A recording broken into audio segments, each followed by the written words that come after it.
Hi, this is Bassett Delan with Tech Sparks. I'm here today at Google Campus, Mountain View, California. And I'm doing an interview with all-famous Mike Cassidy, who started 4 entrepreneurial ventures: X-Fire, Direct Hit, and Stylus Innovation. The latest, Ruba, a travel online community and agent, which was acquired by Google, obviously.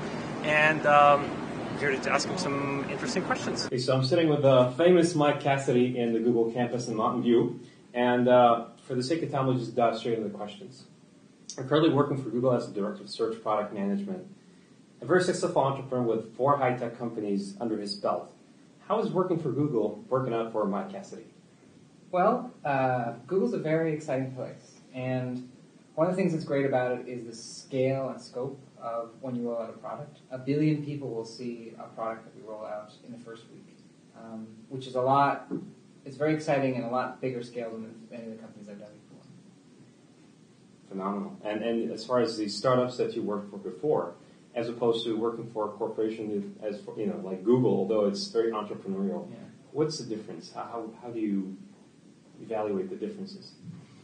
Well, one of the beauties of a startup is you can really move super fast, and the team all sits in the same room usually, and you can make decisions in a few minutes, and it's done. You just roll out. You don't have the benefits of scale that you get at something like Google, but you get very fast decision making. And if you want to change to a new sort of product direction, it's a very simple process. Excellent. And moving on to the quick process, one question I had in mind was, you're an advocate of speed, rapid product rollout. What's your comment on that? How do you expand on that? Yeah, I'm a true believer in speed is the ultimate startup weapon. I think there's a lot of advantages to being able to move fast. For example, it's very hard for competition to keep up with you. If you're rolling out a new version of your product, for X-Fire, my third company, every 2 weeks we had a new version of the product. It's very, very hard for competitors to sort of keep that pace. It's also a very good thing for team morale. The team is really excited as you move quickly and roll out new features and sort of conquer new goals. And it's also good from an investor perspective. Investors love to see how quickly your company is growing, and it's easier to sort of raise money and get additional resources. So raising money, what do you think the right time for a startup to raise capital? One of the old rules is whenever you can, you should raise money. I think I believe in raising money as soon as you have an idea that you've been able to put some sort of prototype together. It doesn't have to be very, pretty prototype, or it doesn't have to be able to scale, but some sort of prototype where you can actually play with it, and people are like, "Wow, that's great." And then I think you want to raise money at that point, because then you want to move quickly to hire a team, to get facilities and resources that you need just to sort of grow the infrastructure around rolling it out. And I know you're versed with the online searching. Where do you think the online search is headed to? Putting my Google hat on for a minute, I think there's still many, many frontiers, for us in search. A lot of times people say, "Oh, well, isn't search kind of finished or old?" There's no way. We're doing things in Google with social search, so the results you see are no longer based on purely the content on the page, but based on the relationship between the searcher and the person who created or shared that content. Mobile is becoming more and more prevalent in terms of a way to search, and that's impacting the way we do search.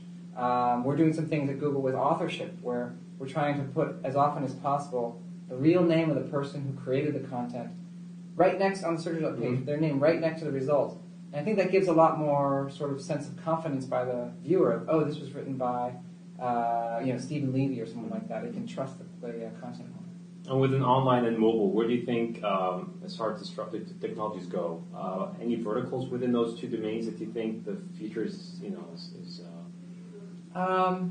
I tend not to focus on verticals as much.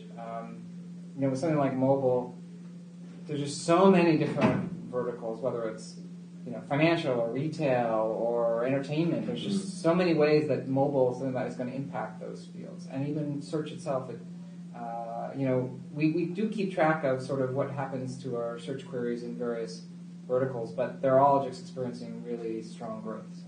Okay, thank you. Your largest exit was direct hit for $500 million. This is a really sizable transaction. Apart from a compelling product with a significant traction, how can an entrepreneur get there? So I'm a huge fan of entrepreneurship. Certainly I've been lucky with some of my exits. But I think that's one of the great things about the world we live in today. From wherever you are in the world, more and more there are, I was in Jordan last summer and I met some great entrepreneurs there. You now have the ability to raise a little bit of money, and because of the internet, you can put together a product, put it up, on the internet. I mean, even, the Arab world is 300 million people, and so that's a great, huge market. It's, the size of the United States market. So I think you just need to find an idea, something that you think is, you can improve by doing something. And with relatively, again, you can set up these websites now today using, LAMP architecture, and then reach hundreds of millions of people. So I encourage entrepreneurs to go for it. So, jumping to the Arab world, do you think the guys in the Arab world have the same opportunities like people here in Silicon Valley, even the U.S. at large?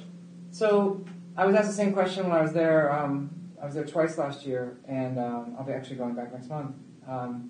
I think, actually, in many ways, I think the Arab world is a better place to be than Silicon Valley. And that's because in Silicon Valley, the competition is just ferocious right now. No matter what you do, there'll be 5 other startups already doing it, or that will quickly get funded and follow you. Mm-hmm. Whereas I think you have a little bit more breathing room in the Arab world. If you come up with an idea, you get a little bit more runway. And it's kind of exciting and intriguing to me to go start something there where you have some more breathing room. And from your search for, and the diligence you've done on this market, where do you think the biggest opportunities?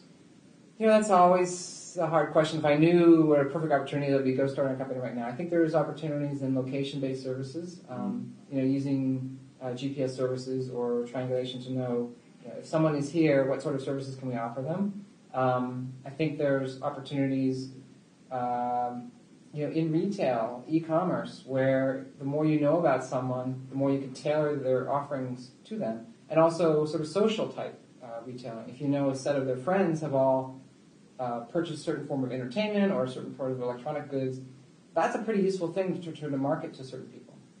Phenomenal. And in closing, what advice to give people in the Arab world in terms of some folks they start companies in the Arab world and they register a company in Delaware and use the legal arbitrage and go about valuation exits in the U.S. Is this a good route, or do you have any other suggestions or any pointers for these guys? So I'm not really an expert in sort of the location of your corporate headquarters and the tax implications of sort of where it's located. I think there are some people who you can find who know that stuff, and you should sort of seek that advice. I think, fundamentally you want to set up a structure where it's not too complicated. I think complexity ends up making things more, it's complex structure and it ends up making a lot of things complex later on, whether it's the acquisition or raising additional money or even hiring people. So I believe in more simple structures. And I think, the opportunities are there. Again, I'm not an expert, but to set up your corporate headquarters in a variety of different locations, it can all still work. Great. Well, thank you for the valuable input, and we appreciate the opportunity to be here in Google and talk with you. Sure. I look forward to seeing you again. Thanks for coming by. Thank you. Okay.